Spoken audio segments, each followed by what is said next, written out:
line and get somebody off of that to help on the offensive line. Well, you see Brady coming out to block Willie Pless. Looks like he got bent over the pile. Pless bent him backwards with his foot caught in the ground, and he got the knee bent back underneath him. So, well, Pat Brady, a graduate of the University of Western Ontario. Of course, he was cheering yesterday at Varsity Stadium for his alma mater, the University of Western Ontario Mustangs, but unfortunately they had that very exciting final second touchdown drive engineered against them as the University of British Columbia Thunderbirds captured the Vanier Cup. And a number of players from both UBC and Western Ontario playing for the Argos and the Ticats, and they were cheering in different factions yesterday for their respective former teams. Well, let's go down to the sidelines now and bring in Steve Armitage.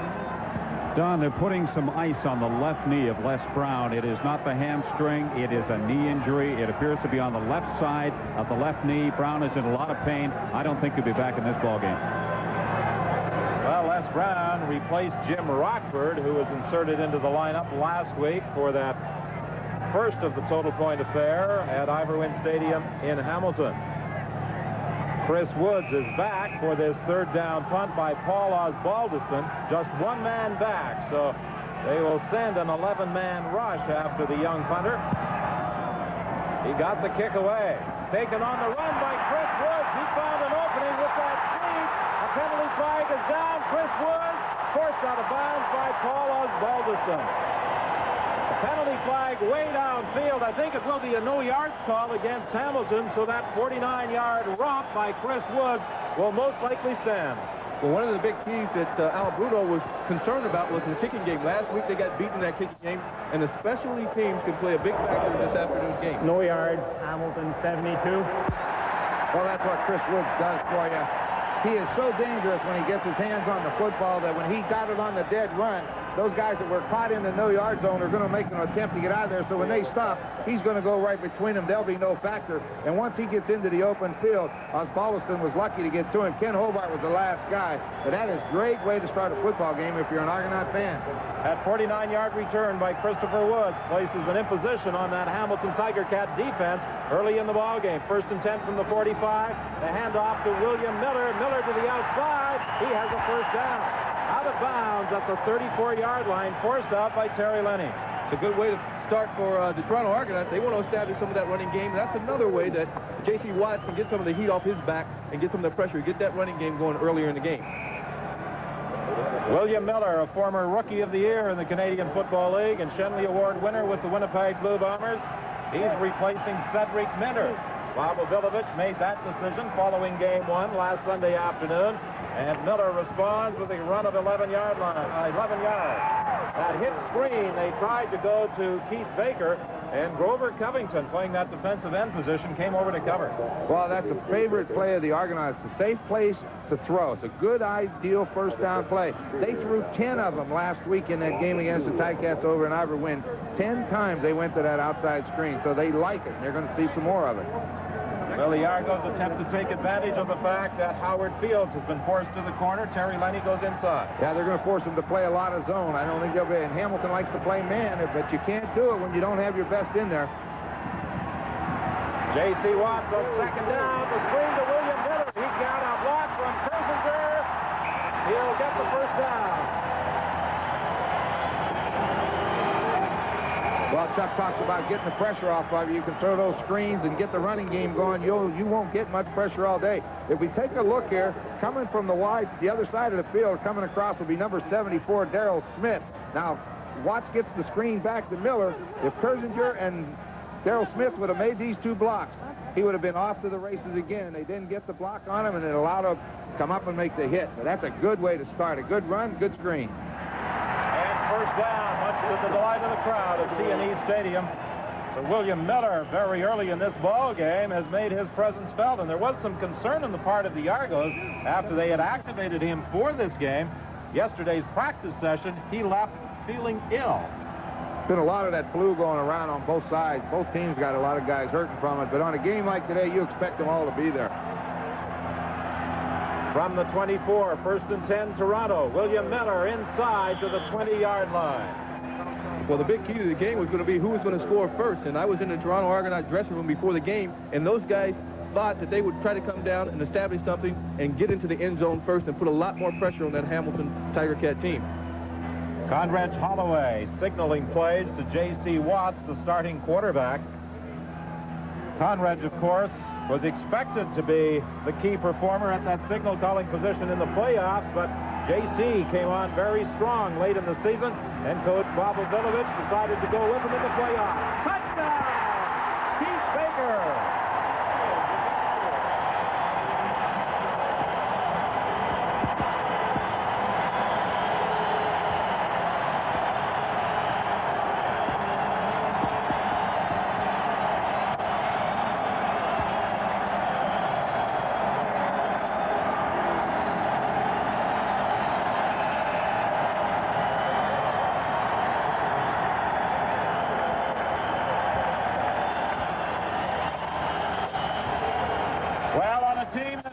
Physically, that touchdown by Keith Baker on the throw from J.C. Watts could have a very demoralizing effect on the Hamilton Tiger Cats. The point after by Lance Chomik, and the Toronto Argonauts lead this Double Point Eastern Final by 21. We'll be back with the Toronto kickoff after this.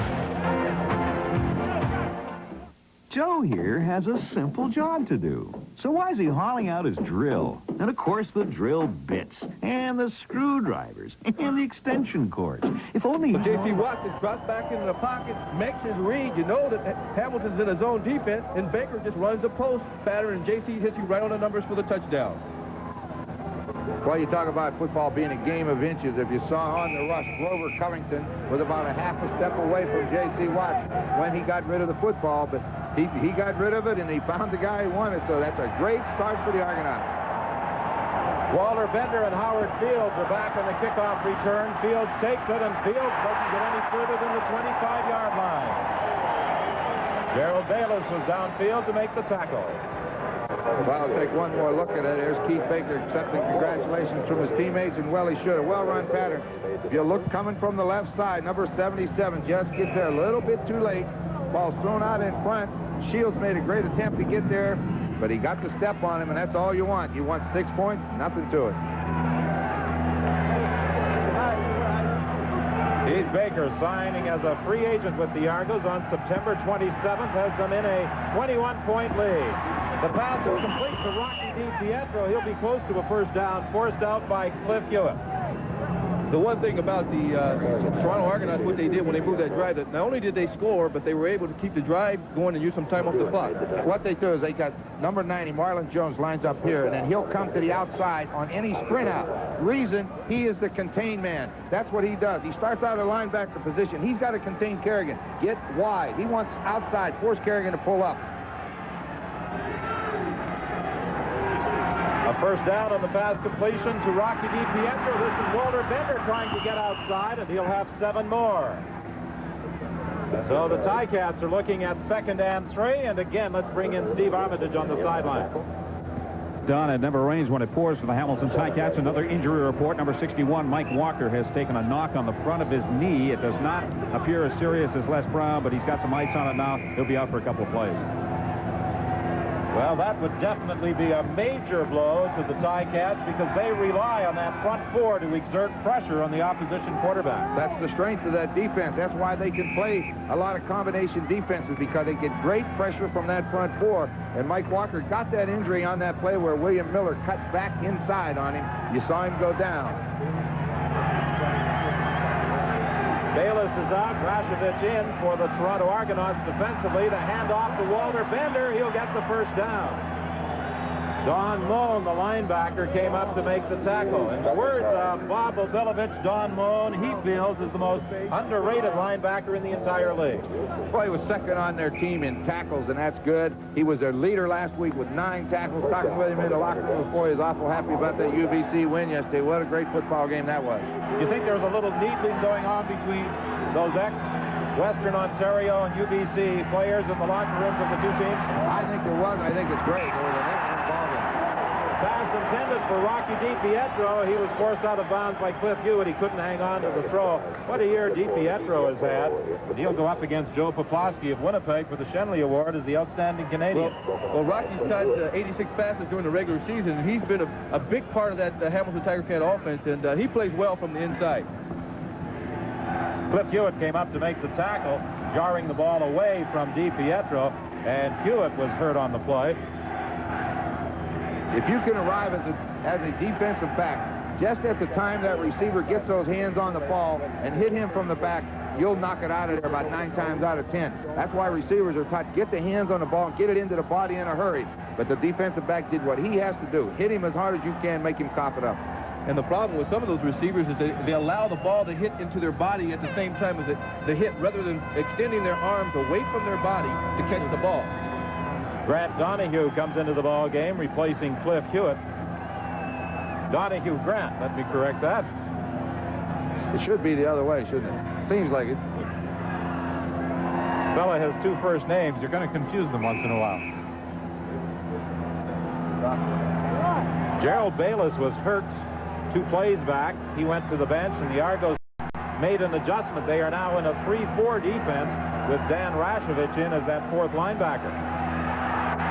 Kerrigan completing it to Walter Bender. Bender trying to get that first down. He'll be very close.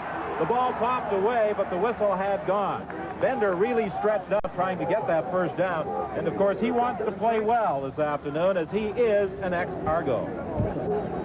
What they try to do is they're just flooding one side of the field. They just take 2 receivers up and hook them inside and then try to get the read off of Grant. They got it, and they forced him to throw the ball outside. What they want to do, they're going to run a hook, and then they bring him out, and the key is the man that's covering the flat. He has to come up to make the tackle. In this case, Donahue Grant. Watch it. He drops. He stays with the wide receiver. You have to throw it underneath. Kerrigan read that, hits Bender with the football. He read the right man, makes the completion. In game 1 last week, the Toronto Argonauts were really dropping their linebackers much deeper than normal. Well, the Hamilton Tiger Cats like to throw into those short zone areas, and so by dropping those linebackers, they felt that they could cover those areas to Rocky DiPietro and Wayne Lee in the case of last week, and they did a good job at it. That's the knee of Gerald Bayless with an ice pack now, so injuries have certainly hit both teams hard early in this ball game.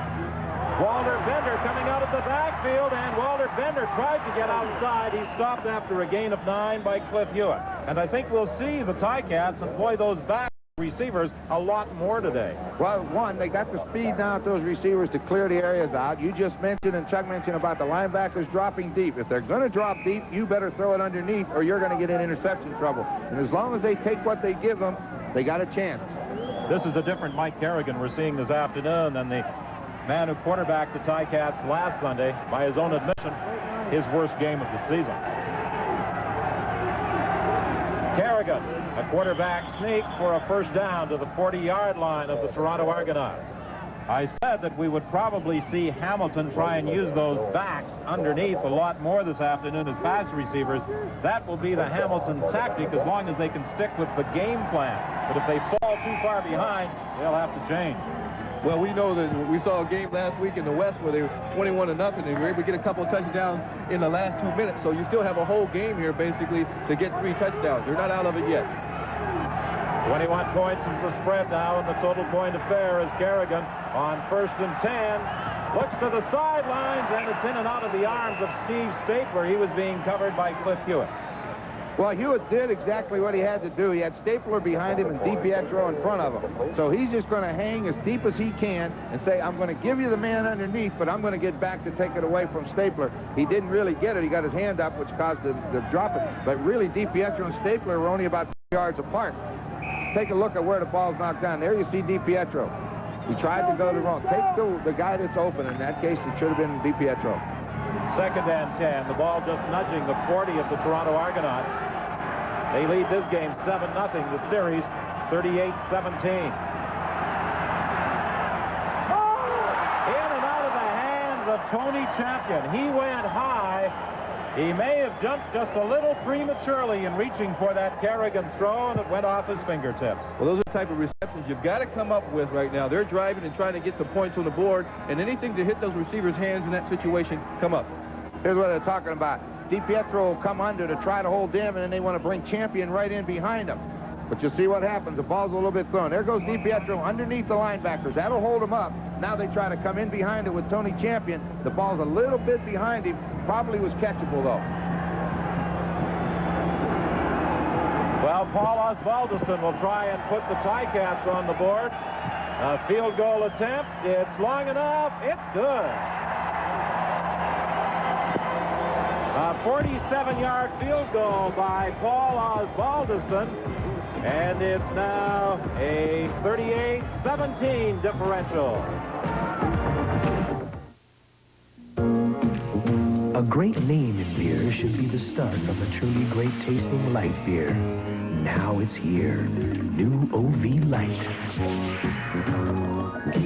A great taste in beer comes to light. A spectacular television event. The Frantics, Katie Lang and David Foster join your hosts Dave Thomas, Andrea Martin, and Eugene Levy for the Gemini Awards. Best on the Box. Well, it's a 17-point differential, 38-20 the score. This afternoon it's 7-3. But we're going to be providing you with a total score, a series score between the Argos and the Ticats in this new format introduced this year to the Canadian Football League. And the kickoff is going to be taken by Dwight Edwards. He has plenty of speed, and he utilizes that speed to bring it all the way back to the 53-yard line. Well, J.C. and them gets to come out again and start off in good field position. That time was a kickoff return. Last time was a punt return. If their offense can get something generated now, keep that Hamilton defense on the field, then it'll be an advantage for the Toronto Argonauts. This reminds you of what Pavel Bilovich said early in the season. They weren't high in the ratings in offense or defense, but their special teams were #1. And so far today, that's exactly what we've seen. First and 10 from the 53-yard line. William Miller takes the handoff. Mike Walker back out there for the Hamilton Tiger Cats, and he and Ben Zambiazzi came over to make the tackle. We talked about the injury problems with the Ticats. The Argos have one of their own. Gerald Bayless, you saw earlier, suffer that knee injury, and word from the bench is that he will not be back for the rest of the game. Well, that's tough. He's an awful quick defensive lineman. He's been a big plus for him since he arrived on the scene. Second and 5, Toronto. Incomplete, intended for Warren Hudson. The Argos will be forced to punt. Well, that time Warren Hudson came out of the backfield. J.C. got a blitz by Frank Robinson on his left, and he tried to hit in that area, but unfortunately Hudson could come up with the grab. I was surprised to see both Darrell Smith and Warren Hudson in the same place. They had two receivers. I thought he was throwing to Darrell Smith, and all of a sudden Hudson reached up to try to pull it down. Somebody got to go a little wider. Hank Olisic provided the Argos with an amazing edge last week. His punting, plus the returns by the Argos, provided Toronto with a 13-point differential each time the ball was exchanged on a kick. And again, Olisic unloads a big one to the end zone. 52-yard single point for Hank Olisic. Well, that's the effectiveness of the Toronto Argonauts kicking game versus that of the Hamilton Tiger Cats. Paul Osbaldiston cannot punt that well, or doesn't punt that well, and has been used that well. Stapler was punting last week, and he had problems. Now you come up with Hank Olisic kicking a point, getting the point, and every point counts right now. Every time we've seen the Argonauts play this year, the coach and the other teams that we've talked with has said the thing that they fear is Olisic's kicking. He gets them out of so many holes, and he gets them good field position. And boy, that was a big plus when you're in the championship games. 39-20 now. The Argos leading in the total point overall series. Sideline pattern for Ingram, and Ingram is hit as soon as he grabs the throw up at the 40-yard line by Kerry Parker. A dejected Gerald Bayless on the Argonaut bench, although he does manage to smile for our cameraman with an ice pack on his knee, and I'm sure he's thinking beyond this game to next Sunday at the Dome in Vancouver. Boy, he should be. The guy has had a heck of a year. He's from southern Mississippi, and he's in a rookie year. He's 245 pounds, but he's quick. 2nd and 5. Sideline pattern to Steve Stapler. He is going to be just shy, it would appear, of a first down. Well, when you're in those situations, you've got to be able to come up with that first down, especially in that part of the field. You want to be able to run that out pattern where you get past that first down marker. If you have to come back to the ball, you come back where you're still going to be at the first down yardage. Well, they're only about a half a yard. Got to go get this one. It might only be a couple inches. They've got to get to the line. They have to get just across the 45-yard line. Mike Kerrigan will undoubtedly keep, and he'll get the first down. I'm not so sure that's the right play, though, because that defensive back who had moved up, had he made contact with Kerrigan right at the line of scrimmage, he might have driven him back. The ideal thing is to get in behind one of those big linemen, and if they get off the ball good, you get in behind them, you can get that yard. That time he took a little gamble, went a little bit outside. First and 10 on the 47. However, he does have the first down at the 47-yard line.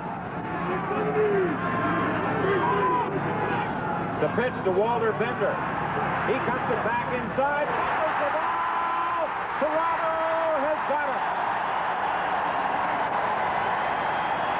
Rodney Harding came up with the football.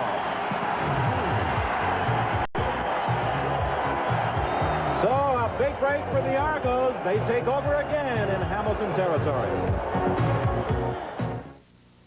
You've searched, you've experienced, and now you... I don't know what you'll be watching the Grey Cup game on at home, but we hope you'll be joining us on CBC television for Grey Cup 86, all of the excitement of the week. The pass intended for William Miller, trying to set up the screen, and Leo Ezerans, who is playing a little wider and outside of that linebacking position, managed to tip it away. Well, they decided they've got to go get J.C. Watt. They blitzed both linebackers at him, and he got able to get the hand on the ball, and Paul Bennett played the way he had to. He's got the next guy coming out of the backfield. He's got to get up there to cover him, and he did. So that's a big plus for him, but you blitz too many times, you get stung. 2nd and 10, Toronto. Throwing deep for Chris Woods. He makes the catch down at the 5-yard line in front of Lance Shields. That's just good effort by Chris Woods because he had pretty good coverage on him by Lance Shields. He just shielded Shields away with his body and made the catch. J.C. Watts looks to his right. He's trying to get Paul Bennett to come over here, which he does, and then he comes back the other way to Chris Woods. Now watch him shield him with his body. Jump up, shield him, get the ball in the hands, and hang on. That's a good play. I think one of the big points is earlier in the year, the Toronto Argonauts had 100 sacks on the quarterback. That time, they gave J.C. Watt a lot of time to throw the ball. That's one of the big changes and one of the big improvements with the Argos is the protection they're providing for the quarterback. It's now 1st and goal from inside the 5-yard line. Hand off to William Miller. He won't make it as he's stopped right at the goal line by Mike Walker.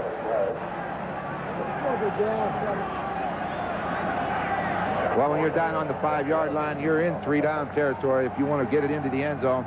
So they just try to run Miller off tackle, but number 61 for Hamilton, who plays the run extremely well, comes from the backside, pulls him down. He gains 1 yard, so they're at the 4. Well, the Winnipeg Blue Bombers can attest to how difficult it can be in that 3-down zone to get into the end zone. Remember their game last week against the D.C. Lions. J.C. Watt rolling to his left. He'll throw. Touchdown!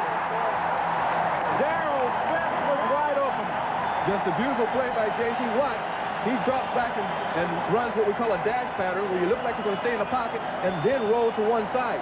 He rolled to the left, and when he did that, the pursuit, the way he's been running the last 2 weeks, the defense came up on him and left Smith wide open in the end zone, and J.C. picked him up for the touchdown.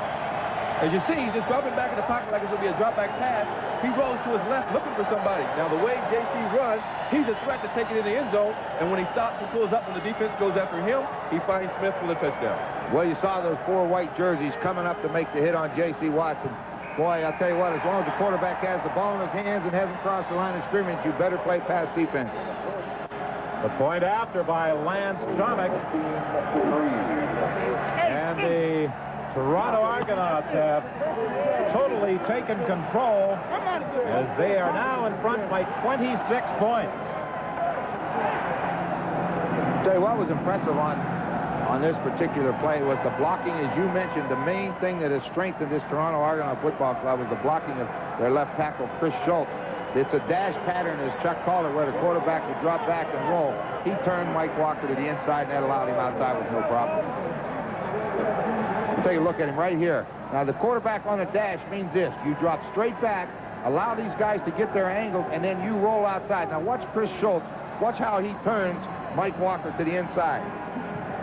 All right, JC, go straight back now. He gets that outside foot set. There goes Walker. Now it's up to you to go back and get him. Dan Ferrone helped him, and now he's outside free. Now watch all the guys coming to get him. 1, 2, 3, 4, 5 white jerseys, and that allowed Darrell Smith to stand in the end zone with no one near him. You got to make that quarterback cross that line of scrimmage before you, as a defensive back, leave your man. Well, that's the threat that J.C. Watts has, the extra dimension, that running ability. You have to respect his ability to run the football. He did for 66 yards last Sunday. He's a great athlete. Al Bruno said it right off the top. He's an athlete with a lot of ability, and you've got to shut him down somehow. Champion and Fields are back for this Hank Olisic kickoff. It bounces to Tony Champion at the 20-yard line. He slips and he goes down at the 29. So on each of the 3 kickoff returns, Kerrigan has had less than ideal field position to work from. Well, they're putting Kerrigan in a tough spot as far as starting field position, and when the Toronto Argonauts have gotten the ball, they've been in excellent field position to get touchdowns. So Kerrigan has got to come up with some points now. You don't want to change your game plan, but he's got to start throwing that ball up the field and getting more yards so they can get some points on the board. This should be the final play of the opening quarter, and the Toronto Argonauts have scored 2 touchdowns. Keith Baker and Darrell Smith have been on the receiving end of J.C. Watt's throws. Good protection for Kerrigan over the middle. The pass is complete to Rocky DiPietro out to the 54. Stopped by Cliff Hewitt. Most of the game they've been playing zone, but that time they came with a man, got caught. And that is also the end of the first quarter. A 24-yard gain for the Hamilton Tiger Cats. We'll be back with their first down play in the second quarter. No, I don't think so. I mean, ever since we were little boys, you know, you never give up in this game. And we're professionals now, and we've come a long way to get here. We're certainly not giving up at this point. Is there a good feeling on the bench? Well, it's a little quiet, obviously. You know, we've had so many injuries. John Mellon Nelson got hurt in the warm-up. Les Brown, of course, has really hurt us now, and Mike Walker's hurt a little bit, so we got a long way to come back. What sort of adjustments have you had to make on defense? None, really. You know, we've just playing what we plan on doing, and we're just going to keep on doing it until they keep on beating us more, I guess. Good luck, Paul. Thank you. Back to you, Don. Well put. Okay, Steve, first down to start the second quarter for the Ticats. The pitch goes to Walter Bender, and he is going to lose yards. Darrell Wilson was the man who really made the play, although he didn't make the tackle. Dan Rashovich did that, but Wilson took the blocker out of the way. Well, you hit it exactly right. You can't see him in a picture, but watch him come across, and when Jed Tomey tries to block him into the outside, watch what he does. Don't open the gate. He comes across. Take that blocker on. Darrell Wilson, number 13, says, okay, you're going to get me? I'm going to block you. Now, there's nowhere for your ball carrier to run. We'll make the hit. You know, a lot of times they don't get credit for the tackle, but they make the plays. Second and 11. The ball is at the 52.5. Quickly inside to DiPietro. Oh, he took a jolt. The ball popped away. Don Moen made the hit, but the whistle had gone. DiPietro stopped short of the first down. Well, the Toronto Argonaut defensive secondary have decided that they're going to play zone. They're going to bend but not break. They're going to try to give up the short passes in front of them and react back up them and make the hit, as Moen just made right there. You want to do that. Let the Hamilton Tiger Cats use up as much time on the clock as possible. Don't let them come to big TD. He said his corner stayed with him. It was man. Right.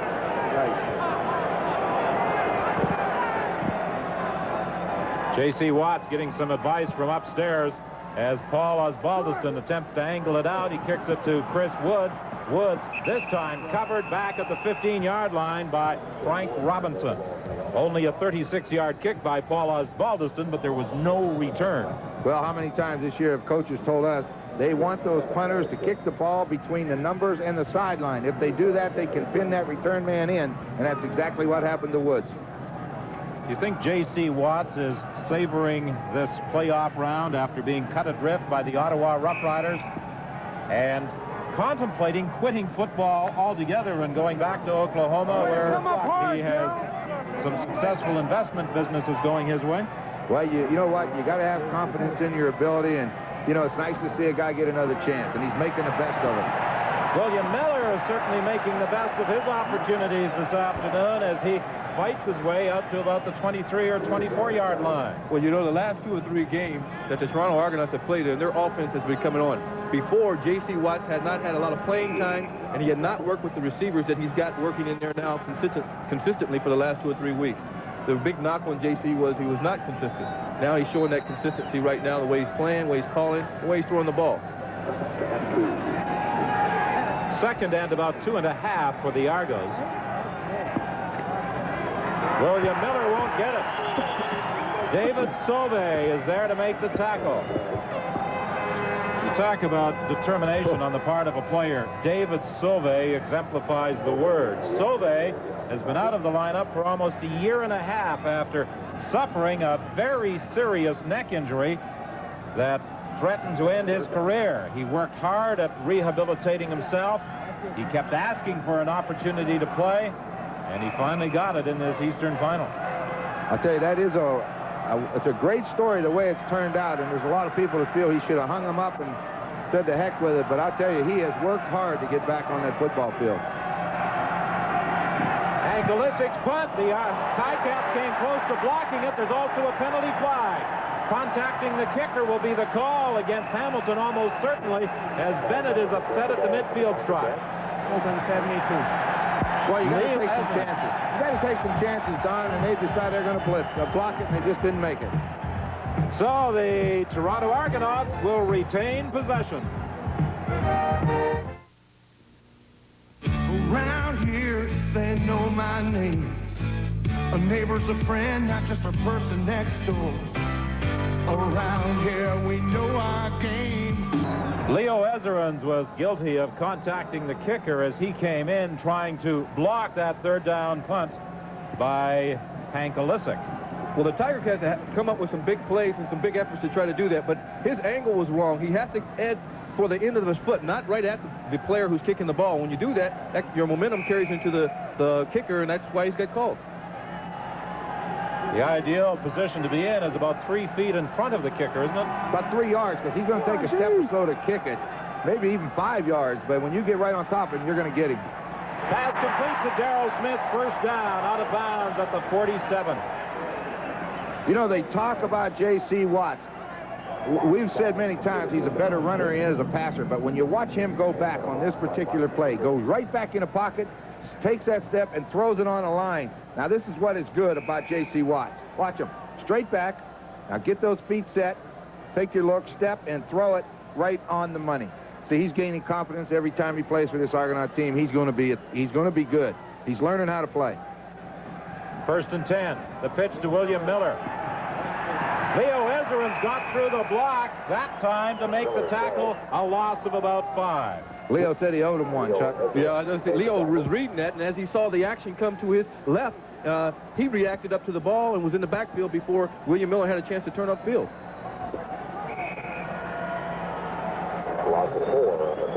They marked the ball at the 43, so it will be a loss of 4. Second and 14, Toronto. They lead this game 15-3. They lead in the playoff round 46-20, the total point series. J.C. Watts is in trouble. He's going to be dropped way back at the 27-yard line by Mike Walker. Don, that's what we said in the opening. You have got to get the pressure on J.C. Watts. Now, what J.C. Watts did that was very wise, he did not give any ground or try to throw it away. He said, okay, I'm not going to escape. What's number 77, Grover Covington? Watts thinks he sees a hole. It disappears, and then Mike Walker's there. He said, to heck with it. I'll take my sack and let Hank Olisic kick it. One of the things that happened to the Tiger Cats thought that to fill up the lane on their right defensive tackle. They felt that J.C. Watt tries to break loose and run to his left, but not outside the defensive end, more towards the lane of the defensive tackle.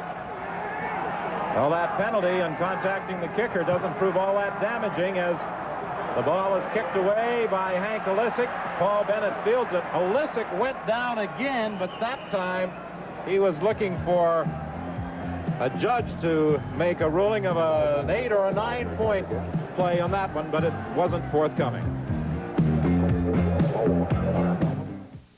When it's time to remodel a car like the Toyota Camry, you start from the ground up with a brand new look. You slim down the lines, fancy up the furniture, and add a responsive new 16-valve engine. Then if you get real ambitious, you create the wagon Camry never had before. The 1987 Toyota Camry. It's all so new, all so refined. And it's also a wagon. Who could ask for anything more? 46-20 is the score. Bob Obilovich has his Toronto Argonauts in front by 26 in this total point affair. That hit screen to Tony Champion. Champion is brought down. There'll be a penalty flag, a face mask violation, I think, against Cliff Hewitt. I don't think they'll argue about it. It was definitely with a face mask. Face mask, 15, Toronto. Good play. The Champion gets the ball on a quick screen, and you got to get those blockers out there to make some of that blocking. As you see right there, grabs him by the helmet, and then face mask call is made. You've got to get out there when you're at that quick screen to have those offensive linemen to get out there to start putting blocks on those defensive secondary people, and that's what opens it up. The penalty against Hewitt moves the ball down to the 37-yard line. 1st and 10 for Hamilton as Stapler goes wide to the right. This is the deepest into Argo territory the Ticats have been this afternoon. Champion, the receiver, makes the catch. First down, forced out of bounds by Cliff Hewitt, down at the 22-yard line. While Steve Stapler clears out the zone, Champion just goes down and breaks to the sideline. He's got a step or so on Hewitt, maybe 5 yards. Had time to even turn up the field. So, as you said, it's the deepest they've been. They've got to get a touchdown. The 3 points they don't want. They want 7.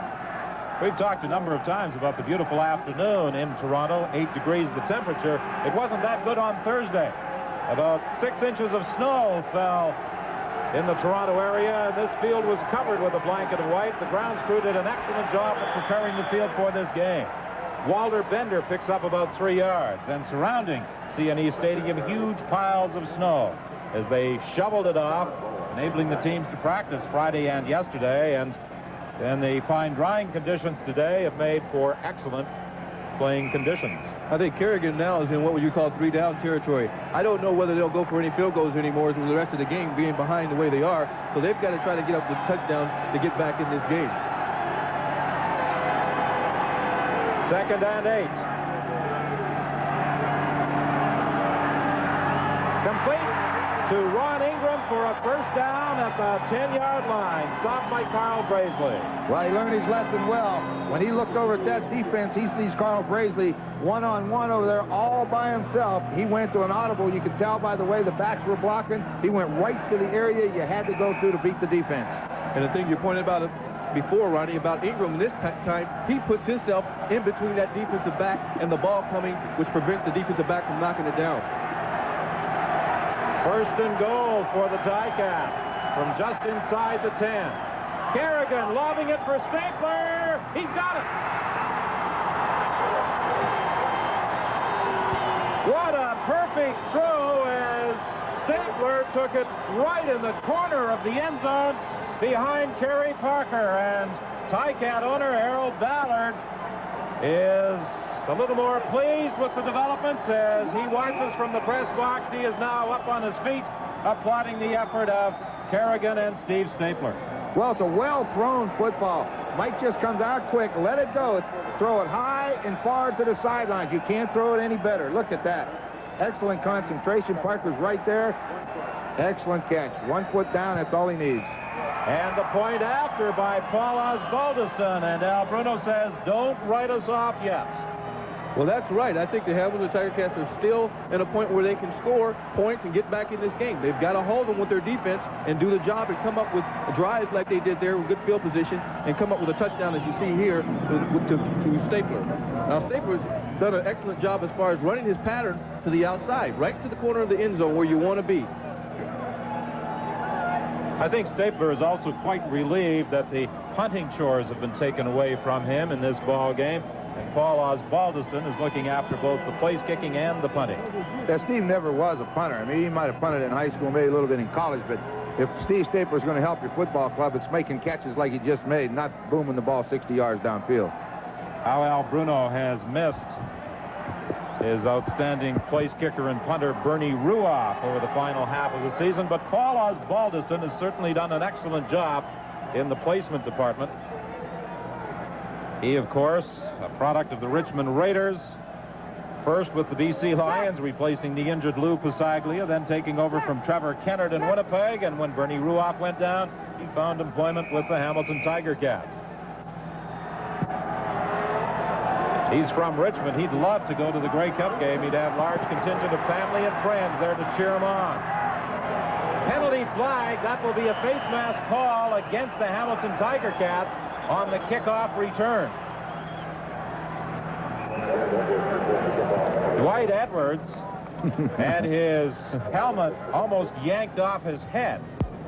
Major foul, face mask, Hamilton 66. You know, Dwight, Big Miles Gorell reached in there. Dwight Edwards has been around the league for quite a while. And, you know, when he first came up, Leo was a coach here, and I was a quarterback here. And he came out of a little team here in Mississauga. And one of the problems we had, I had worked with him a lot of times, throwing passes to him. And I think he had problems with his eyes. I know, Roddy, you had him out in Saskatchewan there for a while. But he's a fast runner, and that's what you want to have is that speed. Well, Chuck, you played with him. Ron Lancaster, you coached Dwight Edwards. And with that kickoff return and the penalty, the Argos are at their own 50-yard line, 1st and 10. 7:42 remaining in the half. J.C. Watt can't find a receiver, takes off, and is stopped at the midfield stripe by Ben Zambiazzi. One of the things as a quarterback is they want to try to stop J.C. Watt from getting outside. That is not always the problem. The problem is if you get the containment from the defensive ends is to leave these gaps. As you see J.C. Watts here run up the middle. And the quarterbacks who can run are more dangerous when they have the middle of that field where they can go either right or left. If you force them to the sideline, then you got a better chance of defense against them. Middle linebacker Ben Zambiazzi, a former Shenley Award winner, is Rookie of the Year in the Canadian Football League. Willie Pless of Toronto and Harold Hallman of Calgary vying for that honor this year. J.C. Watts is going to be dropped for a loss by Frank Robinson. He was blitzing from his outside linebacking spot. Well, the Tiger Cats know they've got to put the pressure on him. The amazing thing about it, here he is right at the bottom. Everything goes away from him, so there's nobody to block him. This is what you got to do. You choke off J.C. Watts inside and let somebody come get him. We said they'd bring 5. They have 5. They left too big a gap with 4, so they come to that 5-man rush that cuts those alleys down. Third down kick by Hank Olisic. A bad snap way over his head. Olisic chasing the ball back. All he can do is down him at the 10. Let me tell you, suddenly the Hamilton Tiger Cats are right back in it. There's a penalty flag. A flag after Hank Olisic had been down. And this, I believe, will go against Olisic. Questionable conduct, Toronto number 8. He threw the ball at Terry Lenny after he was stopped. Deserve a penalty for that. So the Hamilton Tiger Cats have a touchdown opportunity with 6:27 left in the half. Milovich has to be concerned with the way this game has turned around when they appeared he had it in total control. And now the Ticats are 1st and goal from the 6-yard line. They look for Ingram. He can't quite catch it. A similar play to the one Kerrigan lobbed over the head of Kerry Parker into the hands of Steve Stapler. Well, he threw it the right place again, Chuck. Throw it outside the defender to the sideline. Ingram just couldn't get to it. Well, when you're playing a receiver, you know those defensive backs are going to be tight. And all they're going to do is watch you and wait till you react to the ball. If the pass is thrown perfect enough in there, it could be a touchdown. It has to be a good throw when you have good coverage like Kerry Parker did right there. 2nd and goal from the 6-yard line. Stapler wide to the right, Ingram to the left.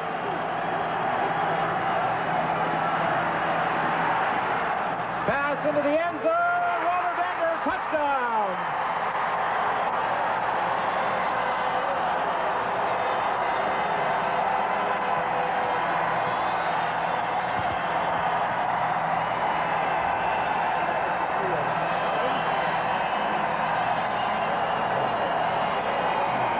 And suddenly that 26-point lead has been reduced to 13. Well, good pass by Kerrigan. Same play that he had earlier, except they were in man coverage, and Kerrigan had to throw a perfect pass, and he did, into the end zone for the touchdown.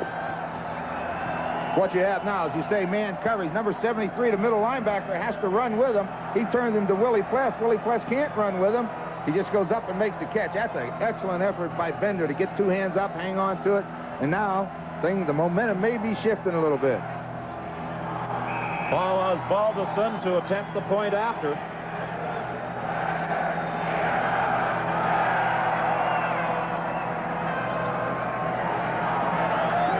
.552, the time remaining in the half, and Osbaldiston is successful. So the scoreboard this afternoon reads 17-15. The Hamilton Tiger Cats leading, and Toronto's edge in the total point affair down to 12. Well, Ronnie, as you said, the momentum is beginning to change as far as Hamilton versus Toronto. Toronto had all those points ahead, and now Hamilton has got some breaks, and now it's beginning to come back. And that's important to them. They knew that they had to come in and be aggressive and create some breaks as far as their defense was concerned. Just looking at Walter Bender there, I was talking with him last week down in Hamilton at that game. He's a good friend of Mike Strickland, the running back used to play with BC and play with us in Saskatchewan. They're both from Detroit. He's wanting to know what the Bear, and Mike Strickland named the Bear, what the Bear is doing. I said, he's still living there. He's up in Prince Albert now. He moved there. But I saw him last time I saw him, he was still in Regina. What a good guy he is. In terms of net offense, the Ticats have the edge. Kerrigan, as cold as he was last week, is hot today. You got to keep throwing. You know, you can't give up. He knows he played poorly last week. You don't have to hit a guy in the head. Dwight Edwards starts from the 20-yard line. Dwight Edwards is stopped at the 42 by Mark Napierkowski. Now the Argonauts and J.C. Watson have got to get something established once again. They've got to take the momentum back, and the way you do that is to drive down the field with your offense and come up with some points on the board. Well, you know, those Hamilton Tiger Cats had that tough beginning where you lose a player in pregame warm-up, then you lose one on the opening kickoff. Both, I mean, every guy is valuable, but they're two starters off the football club. They're, you know, now they're having a little meeting, and Coach Ken Hobart's holding clinic. Him and John Salvanis is in there, the offensive line coach. J.C. Watts for Darrell Smith. Big catch. Well thrown football. That's the way you throw it in the hole and let the receiver go get it. Well, J.C. read that well. They were in a three-deep zone where the three-deep men drop back, and once you get past that linebacker, as a quarterback, you make that read and throw it before you have to throw it too far up the field so the defensive backs can't react back up to the ball. He reads it well, good protection from his offensive line, and throws it in the hole. 15 to 18 yards. Away from the play, what a hit Chris Woods took from Lance Shields. Shields playing the other corner spot absolutely decked Chris Woods. But it's a gain of 25 on the pass to Darrell Smith, and now William Miller tries to break off tackle and picks up about 4.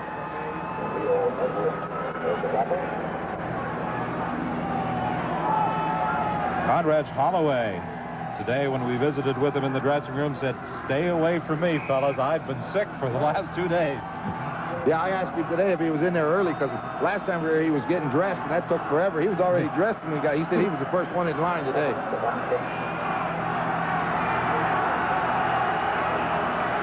Second and 6, the Argos at the 38 of Hamilton. Good protection for J.C. It's knocked away. Mark Streeter came across at just the last moment as it appeared as though William Miller had a touchdown. Well, you know those defensive backs, Chuck, can go a long way when it's in the air, and Mark Streeter, that ball was in the air about 45 yards. He just goes to it. Well, the thing with Mark Streeter, he was covering another man, and he saw the ball going back to William Miller. He came off his man and reacted back into the play and knocked it down. Big play for that defense to come up and stop them short. What a year Lance Jomick has had. He's been good on 77.1% of his field goal tries. This is a 44-yard kick. It's wide. Paul Bennett gets it out of the end zone, and Paul Bennett runs it to the 12.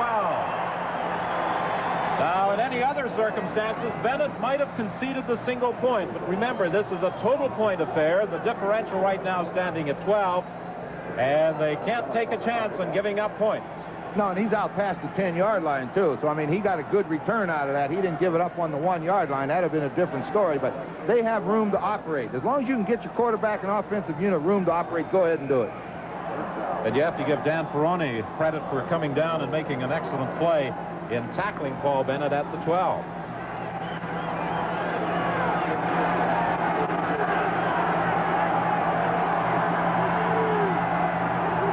First and 10, Hamilton. Kerrigan bounced it in front of Steve Stapler.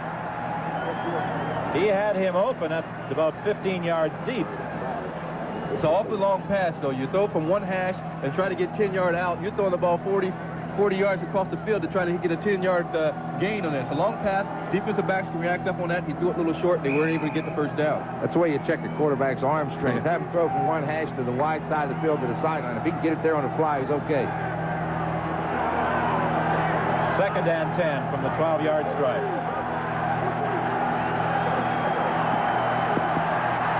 Kerrigan swings it out to Jed Tommy. He'll be stopped short of the first down at the 20. Don Moan from his linebacking position came over to make the tackle with 3:01 remaining in this first half. Look at the BC Lion Edmonton Western final taking place later this afternoon. Brian Williams back at CFL control. We'll have a report on yesterday's Vanier Cup win by the UBC Thunderbirds, and we'll also take a look at some of the playoff stars and the statistical story and highlights of the first half this afternoon at CNE Stadium. Paul Osbaldiston, each time he's gone out to punt, has had final instruction from Al Bruno, and I'm sure Bruno is saying to him, kick it out of bounds. Kick it to the sidelines. Don't give Chris Rood some running room. The coverage is excellent as they stop him back at the 47-yard line. Mark Napierkowski, the first man downfield. Well, next Sunday, of course, is Grey Cup Sunday from Vancouver, and we invite you to join us on CBC television for all the excitement. Our countdown to Grey Cup beginning at 12 noon Pacific Standard Time. That's 3 o'clock here in the East. Followed, of course, by the Grey Cup game on CBC television. You'll have a busy and enjoyable day if you stick with us on CBC for the excitement of Grey Cup 86. That hit screen to Keith Baker, and Baker has a gain of 8. Good safe play when you can throw it out there and Keith Baker, and he can get a hold of it with some blocking to get up with 6 or 7 yards and put that defense in a tough bind as far as what you're going to do on second down. You can either throw it or run it. In this case, the Toronto Argonauts want to come up with a first down, use up the clock, and get some points on the board.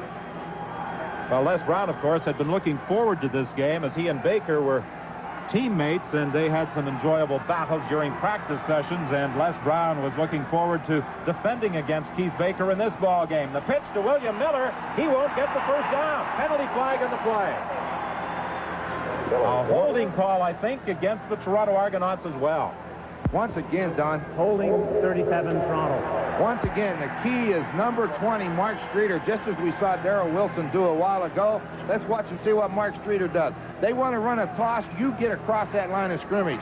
Watch how fast he's into the backfield. Number 20. Bang. He's in there. Now, there's nowhere for that back to go. He's got to make a decision. It hesitates, and that allows them big defensive linemen to come and put him down. It's one thing to be quick. He was almost a little too quick. He came very close to putting himself offside. The holding call against Warren Hudson. The penalty is declined by the Ticats. And the third down punt by Hank Olisic. It bounces back towards the line of scrimmage. Picked up by Paul Bennett, and he is stopped at the 30-yard line. 1:59 is the time remaining in the half. There's also a penalty flag back at the line of scrimmage. No, sir. Holding Hamilton 61. A holding call against Mike Walker. The holding after the kick and after the return. So the penalty will take the ball back towards the Hamilton goal line, but the Ticats will retain possession. Big as Walker is, he doesn't need to hold anybody. You know, Don, it's kind of a key minute and 59 seconds right now. The Ticats are on the 10-yard line. Now, they don't want to turn it over, but they don't want to play too conservative. They still got to attempt to move the ball down and get points in this last 2 minutes of the half. So I don't think we're going to see them sitting back. Well, Kerrigan told us that he would redeem himself this afternoon following his poor effort last Sunday, and in the first half, he certainly has. Walter Bender to the 15-yard line. A gain of 5. It will be 2nd and 5. Again, Kerrigan knows that they're going to be back playing that zone defense and dropping those linebackers off. If he can hit those backs or those inside receivers in the short areas, and they can pick up yards on their own, pick up 5 or 6 yards, and have a better position to call the 2nd down play. As long as those linebackers continue to drop as deep as they are, I think we'll see Kerrigan try and exploit that area about 5 to 10 yards deep. Off the fingertips of Tony Champion. Good coverage provided by Cliff Hewitt.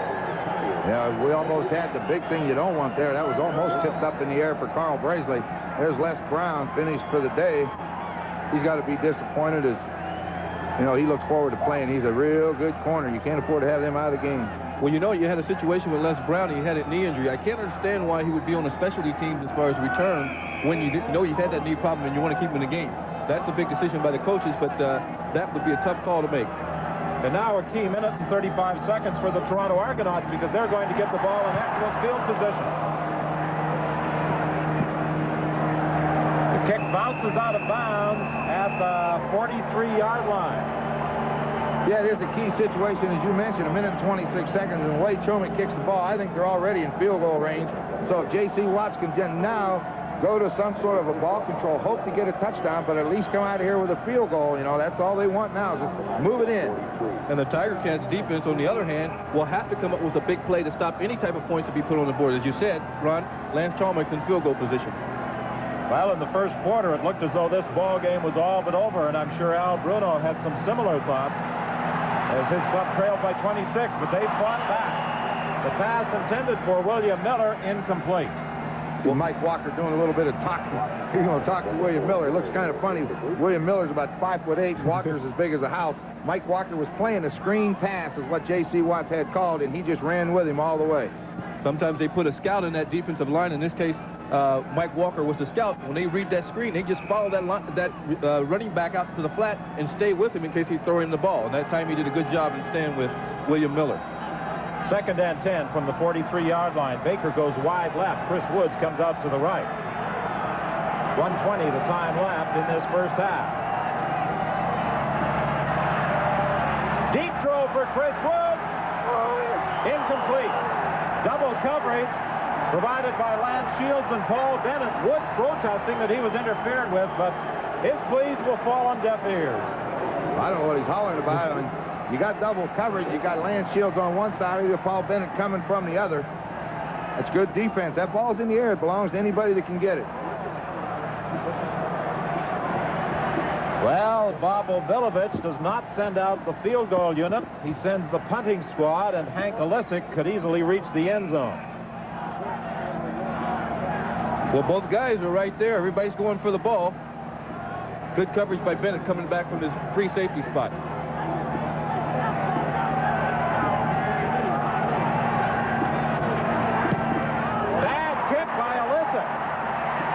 He shanked that one out of bounds. Well, you know, the Hamilton Tiger Cat special teams coach, Frank North, I was talking with him before the game, and he felt that they were going to put pressure on Olisic every time he punted. They needed him to shank one. He finally did it for them, because we've seen Olisic kick it out of the stadium from there, but they finally got the shank they wanted, and they gained to the 35-yard line, gained 25 yards of field position with a minute left. They can still get points. That kick traveled just 8 yards. Well, it's been a rough afternoon for Hank Olisic. A kick sailing over his head, subsequently drawing a penalty for unsportsmanlike conduct, and then an 8-yard kick. Kerrigan throws complete to Champion. First down out at the 47. Good grab by Champion because the ball was thrown a little bit behind him, and he curled back to the inside of the field and fell back out to the outside and caught the ball for the first down. Now they're in their their quick offense where Kerrigan will come to the line of scrimmage and call the play and get the play off. Kerrigan has hit on 17 of 23 throws. He completes this to Rocky DiPietro to the 40-yard line of the Argos. You know what's funny? We talk about J.C. Watt's ability to scramble. All that happened there, Mike Kerrigan started toward the line of scrimmage, and a linebacker left DiPietro, and he hit him. So when a quarterback can move around a little bit, he causes problems. That was a gain of 23 for number 23. To the sidelines for Stapler. He takes it out of bounds with a gain of about 6. Well, good throw by Kerrigan. I tell you, he's courageous as far as throwing that ball on that 5-yard out pattern to the outside like that, because that ball hangs up in a lot of time, and a guy like Carl Brazeley can react up and pick that thing off. He's going to take it all the way. Well, you know, Chuck, you got to do it. Yep. I mean, if you can't throw it, I mean, you don't have it in the offense if you're not going to call it. Go ahead and throw it. They go the other way, bye-bye. And, of course, with Stapler going out of bounds, that also provided the Ticats with an opportunity to huddle up, as the clock will not start until the ball is snapped. 43 seconds remaining in the half. 2nd and 4 from the 34. Over the middle to Rocky DiPietro. He's got the first down. David Marshall, the linebacker, and defensive back Cliff Hewitt came in to make the tackle. Good case where the linebackers are dropping off. Rocky just delays a little bit and drags across the middle in front of him. Get the ball there, pick up the 5 yards for the first down. Back to the live action, the first down play. This time, Kerrigan avoids the pressure, throws to Jet Tommy, and Tommy fights to the 20. Stopped by David Marshall. 28 seconds the time left in the half. We still got a lot of time. That time, they, as Chuck has mentioned and we've mentioned, they want to sit in that zone defense, make them earn it. So they took what they gave, got 7 yards. And they still have their timeout to spend. Kerrigan completes the pass to Ron Ingram down at the 7-yard line. One of the fine things that you don't notice is that Kerrigan looked to his left. The defensive corner, Parker, rolled up into the zone when he wanted to hit in the flat, and then he came off into a secondary receiver. One of the fine points you sometimes miss by a quarterback like Kerrigan. 1st and goal. Kerrigan rolling to his right. He'll run it. He won't get there. He stopped at the 1 with 13 seconds left. But he also goes out of bounds, and there's a penalty flag in the end zone. It appears to be a holding call against Toronto. Yeah, I think where it was thrown, it wasn't thrown by the guy that usually calls the offensive line. This happened in the Argo secondary. Holding Toronto.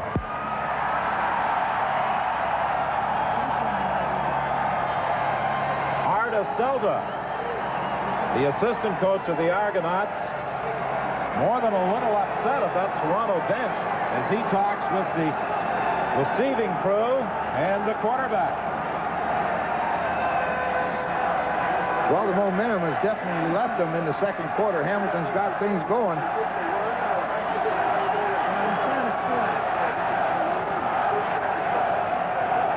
Good call. It's either going to be 2nd down or take a half the distance to the goal line and get first down. Take that first down with 13 seconds. I think you can get 3 plays in. Plus, they have their timeout left. Hobart's in. 1st and goal from the 3. Hobart in at quarterback. He gives it to Bender. He stops. Continues fighting. Touchdown. 2nd effort by Walter. Bender got him into the end zone. Well, they put Ken Hobart into the football game so that when he comes out of there with the ball, that Argo defense cannot jam inside because he'll keep it himself. He's an excellent runner, and that sometimes will allow a guy like Walter Bender great 2nd effort to get that touchdown. It was an effort by Walter Bender because he got hit and stopped at about the 3-yard line, and then he puts himself on in himself. If you get this type of effort from your running back, that's what you want, because the offensive line has to make that initial surge, and once he stopped there, he just keeps driving his legs and carries it to the end zone on his own. The point after now by Paul Osbaldiston. It's good. 24-15 this afternoon, a 75-yard drive, and 46-41 on the total point affair, the Argos leading. Well, with 8 seconds left, you got to be thinking ahead. But let's take a look at Bender. He tries to dive or get up in the air, but he's too far away from the goal line. Plus, the Argos wouldn't let him. But when he comes down, he did a wise thing. Get those feet moving because he wasn't grabbed. Get those legs turning. But what I started to say, Don, right now at 8 seconds, I would not kick the ball deep. I would not kick that ball down that field where a guy like Woods can break 100 yards on you. Let's just kick it right down here around the 40-yard line and hope one of them big linemen pick it up and you can make